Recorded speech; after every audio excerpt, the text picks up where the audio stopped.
เมื่อปีที่แล้วนิตยสาร Forbes จัดอันดับผู้หญิงที่ทรงอิทธิพลมากที่สุดในโลกอันดับที่ 10 อินทรานูยีประธานบริหารของเ e ปซี่โคอันดับที่ 9 ซอนยาคานทีหัวหน้าพรรคคองเกรสของอินเดียอันดับที่ 8 เจเน็ต นาโปลิตาโนรัฐมนตรีกระทรวงความมั่นคงแห่งมาตุภูมิของสหรัฐอันดับที่ 7 คริสตีน ลาการ์ดผู้อำนวยการ IMF อันดับที่ 6 เชอริล แซนเบิร์กประธานเจ้าหน้าที่บริหารสายปฏิบัติการของ Facebook อันดับที่ 5 ฮิลลารี คลินตันอดีตรัฐมนตรีว่าการกระทรวงต่างประเทศของสหรัฐอันดับที่ 4 มิเชล โอบามาสุภาพสตรีหมายเลขหนึ่งของสหรัฐอันดับที่ 3 เมลินดา เกตส์ประธานกองทุนบิล เมลินดา เกตส์อันดับที่ 2 ดิลมา รูเซฟประธานาธิบดีบราซิลอันดับที่ 1 อังเกลา แมร์เคิลนายกรัฐมนตรีเยอรมนี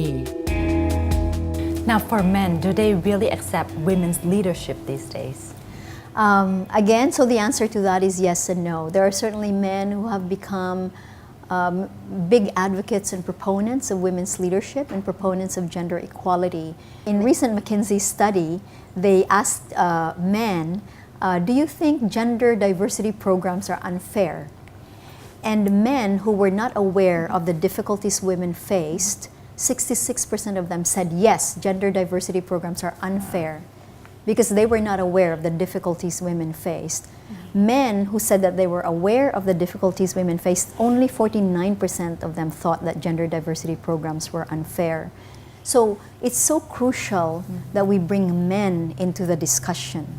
There's this perception by some that women bosses tend to be softer than men, and maybe that's why there's not as much respect for women who are in the high ranking positions compared to men. How can we change this perception? Yes, well, we can change this perception. I mean, in a McKinsey study, Women Matter, they find that women are more participative. So women like the participative style of decision making and leadership. They like to listen more. They want to include more people. And sometimes this hurts women actually in their rise to the highest ranks of leadership.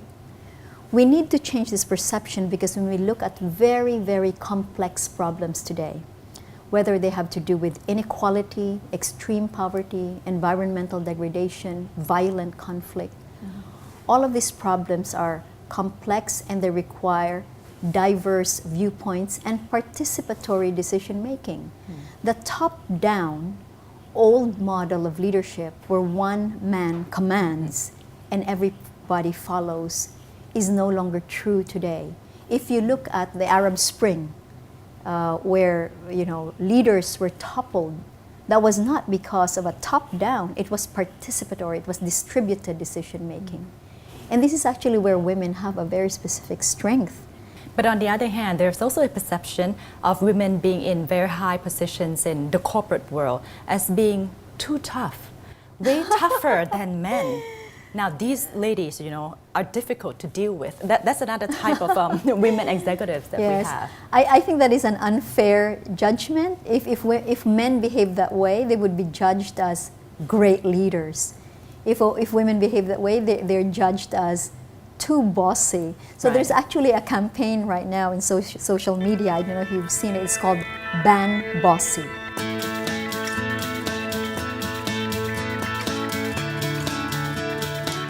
All of these women who've been very successful and have made great strides in their professions, when they were little girls, they were all labeled bossy, which is a difficult thing.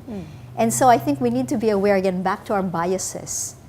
When a man behaves a certain way, do we see it as a virtue? But when a woman behaves that way, we see it as a vice.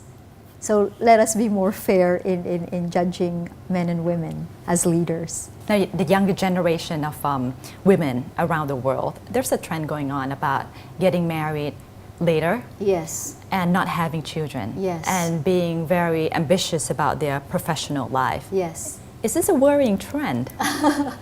For some, it is definitely a worrying trend because you need your labor pool to continue to be sizable enough to support your economy and to support growth. So in places where you don't have a replacement rate in your population, meaning that couples have less than 2 children, so it's less than replacement, right? So this is a concern. And I think we have to ask ourselves, what are some examples where women have actually continued to marry and have children and also pursued their professional ambitions? And the best example that I can think of is France. For a while, France had a problem with its birth rate, but because the government instituted some very generous policies in terms of supporting motherhood, they have found in France actually that more women have stayed in their professions and have also had children. What would you tell men who might think that fighting for women's equality or closing the gender gap is being given too much emphasis these days? They already see women as having equal equality as men. So I would say to men, it's actually not true that the battle has been won. There are 3 very strong cases for why men should support gender equality. First, there is a lot of evidence in the private sector that the more women in management and the more women as leaders, the higher the profitability, the higher the return on equity, for example. So just to grow our economies, we need the women. Secondly, when it comes to complex problems that I mentioned earlier, whether it's environmental sustainability or extreme poverty, I believe we cannot solve these problems by only deploying half our talent pool, just the men. When you ride a bicycle, you want 2 wheels. So you need the men and the women. And then the third argument that I would make is it's a value. It is a value. We want just and fair societies. We want our children to grow up in just and fair societies. We want our daughters to feel as good about themselves as our sons. We don't all have to be the same. We don't all have to be leaders. But let's at least do our very best to make sure that the playing field is even for girls and boys and for men and women. I believe that we will all win from this. This is not a win-lose proposition. It's actually a win-win proposition.